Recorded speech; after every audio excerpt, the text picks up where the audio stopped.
जोहार, जय मूलनिवासी। मैं रविंद्रा ने, आप देख रहे हैं एमएन टीवी। कल से ठीक 105 साल पहले यानी 9 जनवरी 1915 को गांधी जी भारत में पहुंचे थे। उन्हें रिसीव करने और उनका स्वागत करने बम्बई में यानी आज की मुंबई में हजारों कांग्रेस के कार्यकर्ता उपस्थित थे। उस स्वागत समिति के अध्यक्ष बैरिस्टर जिन्ना थे। भारत में गांधी जी ने अपनी राजनीतिक पारी की शुरुआत किया तब उनकी उम्र 45 साल की थी। उन्होंने अपनी जवानी के 21 साल विदेशों में यानी इंग्लैंड में, दक्षिण अफ्रीका में व्यतीत किया। 1880-90 के दौरान लंदन में महंगे कपड़े और बेहतरीन टोपी लगाए फैशन करते घूमते थे। गांधी जी भारत में आने के बाद उन्होंने गोपाल कृष्ण गोखले जी को अपना राजनीतिक गुरु माना। भारत के सभी राज्यों का पहले भ्रमण किया। उनका अनुभव हुआ कि भारत की जनता भूखी और कंगाल है, आदि नंगी है। भारत में विभूति पूजा, साधु संतों को ज्यादा मान्यता है। तो उसी प्रकार के कपड़े पहनकर उन्होंने अपनी राजनीतिक पारी शुरुआत की। आजकल मोदी जी भी गांधी जी का अनुकरण कर रहे हैं। गांधी जी को पोरबंदर रहने वाले दादा अब्दुल्ला, जो नटाल में बसे थे, उन्होंने गांधी जी को अपने व्यक्तिगत स्तर की कोर्ट की केस लड़ने दक्षिण अफ्रीका बुलाया था। दक्षिण अफ्रीका के पीटर मेरिट्सबर्ग में जब गांधी जी को अश्वेत होने के चलते ट्रेन से बाहर निकाल दिया गया, तब गांधी जी ने दूसरे ट्रेन से यात्रा किया। गांधी जी और हरमन केलनबेग की गहरी दोस्ती थी।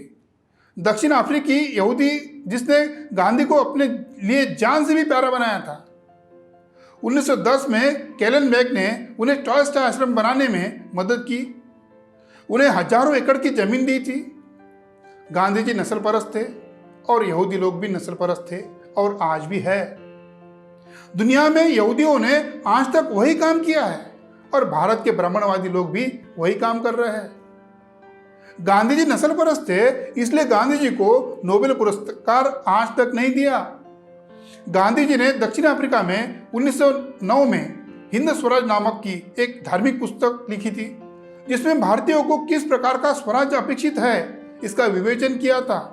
हिंद स्वराज में पश्चिमी सभ्यता की, वहाँ के लोकतंत्र की, वहाँ की अंग्रेजी शिक्षा व्यवस्था की, ब्रितानी शासन व्यवस्था की कोई गुंजाइश नहीं थी। वहाँ तो राम राज्य का मार्ग समझाया था और साथ ही रावण राज्य से सावधान रहने का कहा था।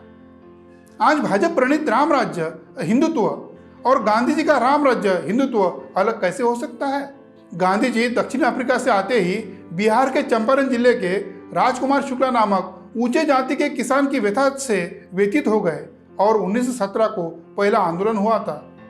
चंपारण आंदोलन के बाद पाबना, तेभागा, बारडोली आंदोलन हुए, सत्याग्रह हुआ। इसमें अंग्रेजों के खिलाफ किसान जातियों का समर्थन मिलता गया और गांधी जी का नेतृत्व देश में प्रभावी होते गया।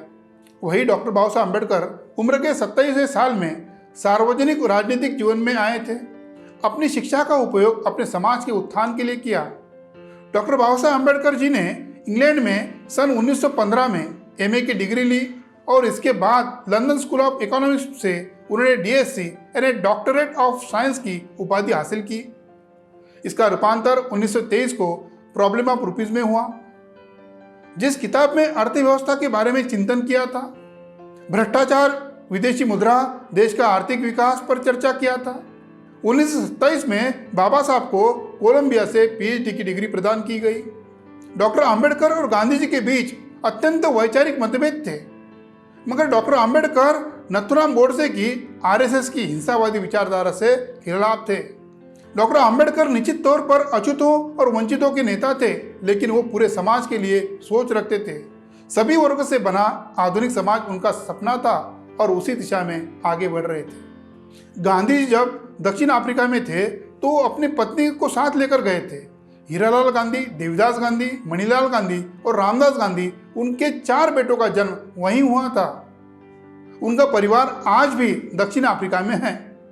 वहीं डॉक्टर बाबा साहब अम्बेडकर, इनका बेटे और उनकी पत्नी रमाबाई, भारत में बिना इलाज के कारण उनका मृत्यु हो गया था। गांधी जी को साथ देने वाले पिछड़े वर्ग और किसान लोग थे। आज पिछड़े वर्ग के किसान लोग जीवन मृत्यु की लड़ाई लड़ रहे हैं। पिछड़े वर्गों के लोग आरक्षण के लिए तड़प रहे हैं। किसान रास्तों पर खड़ा आंदोलित है। डॉक्टर आम्बेडकर को जिन अनुसूचित जाति के लोगों ने साथ दिया, आज उनका जीवनमान बदल गया। डॉक्टर आम्बेडकर गांधी युग को अंधकारमय युग कहते थे।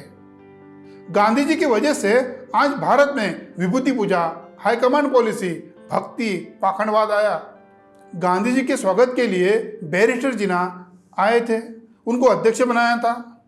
गांधी जी ने अन्य पदाधिकारियों को कहा था, क्या आपको मेरे स्वागत समिति का अध्यक्ष बनाने के लिए मुस्लिम व्यक्ति ही मिला था? इतने गांधी जी मुस्लिम प्रेमी थे। आज देश में मुस्लिम द्वेष, बहुजन समाज के प्रति घृणा गांधी जी के राजनीति का असर है। ये वीडियो आपको अगर अच्छा लगा, आप एमएन टीवी के यूट्यूब चैनल को सब्सक्राइब करें, एमएन टीवी के फेसबुक पेज को फॉलो करें, लाइक करें और एमएन टीवी वीडियो आपके फेसबुक पेज पर व्हाट्सएप ग्रुप में शेयर करें। धन्यवाद।